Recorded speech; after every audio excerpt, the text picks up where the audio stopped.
Analizando nuestra nueva norma fundamental, la Constitución, se habla de los derechos humanos. En otro aspecto que yo tampoco estoy de acuerdo, porque desde el principio tenemos derechos, la vida, la libertad, la propiedad, son derechos inherentes a la persona. De tal manera que por eso, hablemos de derechos humanos, pues sale un poco redundante porque no nos acredita mayor cosa. Pero en fin, así está establecido. Por normas, leyes, actos u omisiones de la autoridad, va a proceder el amparo. ¿Ante quién? Hay casos concretos. Ante el Poder Judicial Federal y ante el Poder Judicial del Estado. De manera, pues, de que el amparo nuevo sí tiene ciertas variantes que nosotros tenemos que verlo oportunamente. Vamos a procurar de que, como dice el amparo, la famosa firma electrónica, que tampoco estoy de acuerdo, porque dejamos a un lado el principio de la inmediatez procesal, que sea el juez, o cuando menos el secretario, quien se imponga de la presencia del quejoso, de su deseo, de que se encuentre amparado, protegido por la justicia federal. Es cierto que la tecnología es muy avanzada, pero en materia de juicios también debemos tener mucho cuidado de que se procure porque el interesado comparezca ante la autoridad. Es fundamental la presencia del quejoso. Otro de los aspectos que he encontrado en esa nueva ley es en lo que se refiere a las notificaciones, a los emplazamientos al tercero perjudicado. Aquí se refiere, fíjense bien, de que la falta de emplazamiento por edictos va a generar el sobreseimiento del amparo. Si el poder público quiere una mayor protección, que no sea la falta de publicación de edictos el que determine el sobreseimiento del juicio, que sea el propio poder judicial quien a través del diario de la Federación, del diario oficial de la Federación, publique los edictos. Así le está causando un beneficio a los propios quejosos. De manera pues que ciertas situaciones no he estado muy de acuerdo. En cambio, donde yo veo una cierta variante es en materia penal, pero aquí no es el fallo en la ley, es el fallo en los funcionarios públicos que no entienden que de acuerdo con el artículo 16 constitucional debe ponerse de inmediato a la persona detenida o en libertad o consignarla. De manera pues que esa situación va generando ciertas situaciones de que es el particular funcionario quien debe cumplir con la ley. Pero desde luego son funcionarios que les falta un poquito de cuidado, de responsabilidad en cuanto a su función pública. Si el funcionario público cumpliera con su misión, que no le dé miedo de ponerle libertad o que lo consigne de inmediato. ¿Por qué quedarlo guardado? ¿Por qué permitir una violación de la garantía de la libertad?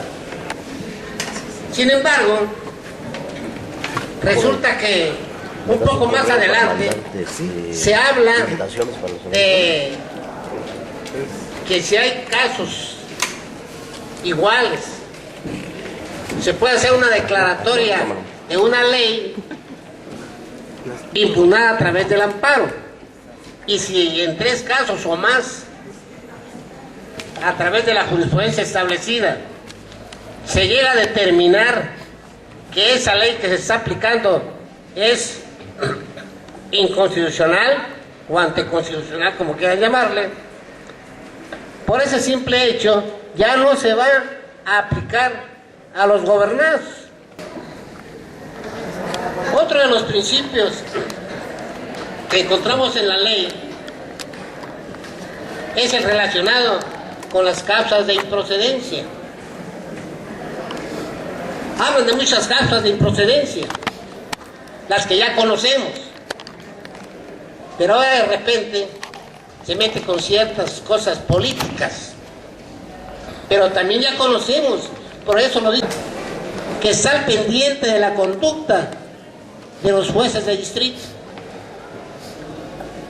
En el amparo indirecto, decíamos, habrá causas de sobreseimiento, el resistimiento, la muerte, las causas de improcedencia, la inexistencia del acto y la inactividad procesal. Quitaron la inactividad procesal, ¿por qué? Porque decíamos, el Consejo de la Judicatura constantemente está revisando el trabajo de los jueces, está sobre ellos, de tal manera que ya no podemos esperar de que por virtud del tiempo transcurrido durante más de cierto tiempo, 6 meses por ejemplo, opere la caducidad. Ya no existe esa figura, pero por esas circunstancias.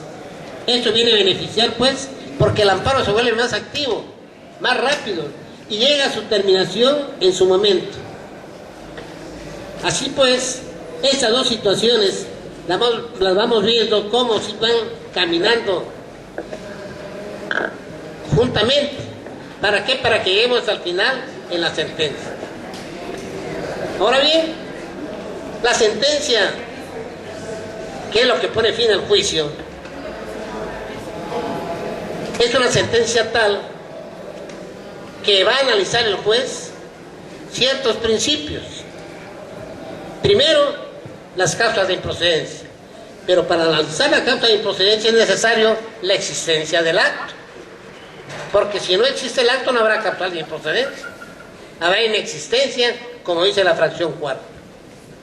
Así pues, estamos viendo cómo a través de las sentencias esa situación va a ser tal que va a implicar una determinación que en su momento lo va a dictar el juez. ¿Para qué? Para que analice si en efecto hay o no violación de los actos reclamados de las autoridades responsables. Muchas gracias. Vamos a continuar analizando esta nueva ley y, como todas las leyes, también tiene una parte relacionada con la obligatoriedad tanto de las autoridades como de las partes que intervienen en el proceso constitucional. Así entonces, en la actualidad, del artículo 206 al artículo 211, aparece la responsabilidad de las partes en el amparo. Sin embargo, ¿qué sucede? El Ministerio Público, como parte del amparo, si bien es cierto es una parte reguladora del procedimiento constitucional, también es cierto que tiene que intervenir cuando se demuestre la comisión de un delito. De manera pues que los jueces no cumplen con esta disposición, por más que se les denuncie que el quejoso o el tercero o la autoridad responsable están mintiendo a través de sus promociones, no las toma en cuenta.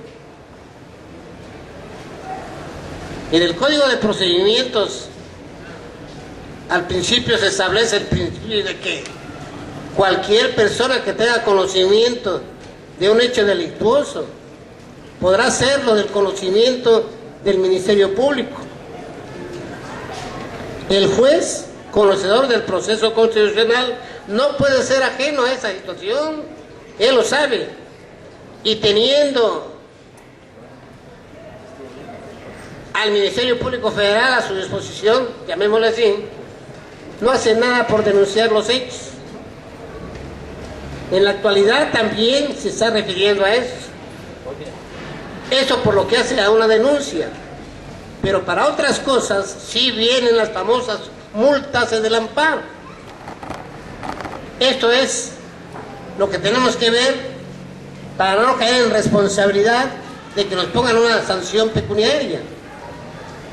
Esa sanción, fíjense bien, cuando se le impone la parte, de inmediato hay que pagarla. La experiencia nos señala que cada día que pasa, Hacienda Federal, como es un procedimiento federal, va acumulando los rezagos, va acumulando esas cantidades de dinero que generan la imposición de la multa. No esperemos que nos notifiquen, paguemos de inmediato la multa, para que no paguemos una cantidad exorbitante que no esté al alcance de nuestras posibilidades. Tiene el uso de la palabra conclusiones, maestro David Rodríguez Martínez. Adelante, maestro. Vamos a concluir esta plática, desde luego, pensando que esta nueva ley de amparo, con las críticas que yo he expuesto, sí cumple el objetivo. Vamos a procurar que en un futuro próximo su aplicación genere el beneficio que se busca a través del procedimiento constitucional. Esto nos permite determinar cómo es fundamental, como lo dijeron aquí los ponentes, esa distribución en toda la República, no solamente de los jueces de distrito, sino también de los tribunales colegiados y unitarios. Hace muchos años, en la reforma alemana de 1950, por primera vez se instituyen los tribunales colegiados y unitarios de circuito. Y habían tribunales en el Distrito Federal, en Toluca, en Guadalajara, en Monterrey, en Puebla, en Veracruz y en Mérida. Fue la novedad la institución de esos tribunales, a los que les llamaron pequeñas cortes.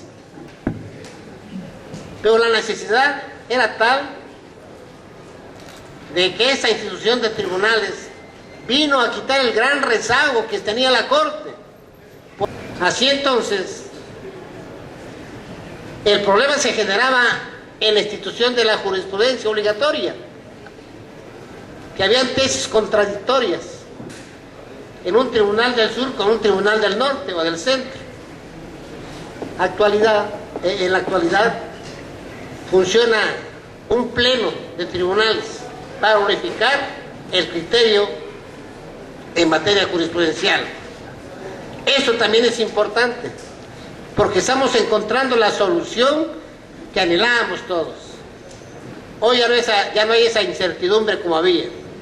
Gracias al establecimiento de los tribunales colegiados y unitarios, hoy estamos encontrando esa posibilidad de que la justicia cumpla con el artículo 17 en cuanto a que sea pronta y expedita.